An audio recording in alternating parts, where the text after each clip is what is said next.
This is Luton.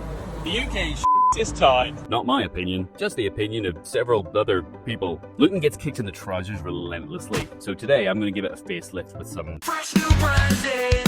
Here in Britain, we have a proud tradition of taking the piss out of ourselves. Our national cuisine, our comedy heroes, and by celebrating how bad some of our towns are, we have entire books dedicated to this. And yes, even in them, dear old Luton comes out in top place as the most baddest. Luton needs some good press, so I've decided to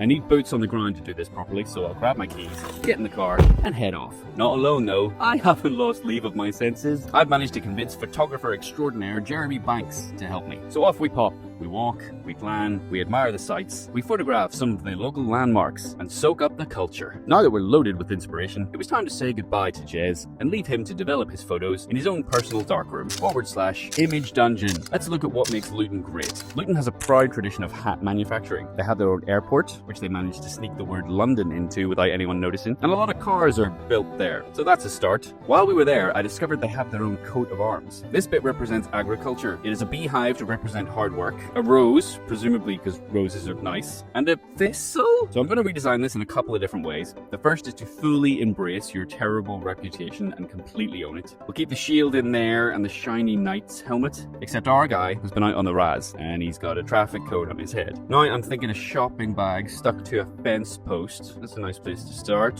Follow that up with a pothole in a road. A pothole that also has an abandoned vape sticking out of it for added realism. And of course the food of champions, a Greggs sausage roll. The last flourish needed to finish this off are some strips of kebab meat flapping around like a sort of distinguished banner. And of course, no good shield is complete without adding a language in no one understands. We'll pair that up with some of Jez's photo wizardry and a few beautiful taglines. Alright, let's try one more option for you. Something slightly more positive and hopeful. I'll start by drawing a dog because you are the underdog. The underdog looking up. In the heart of this town, beneath the plains, the bricks, the noise, lies something unshakable. A spirit, a stare that refuses to lower. A dog, head raised, eyes fixed on the sky. Down the middle, I'll add a zip. Half open, half closed.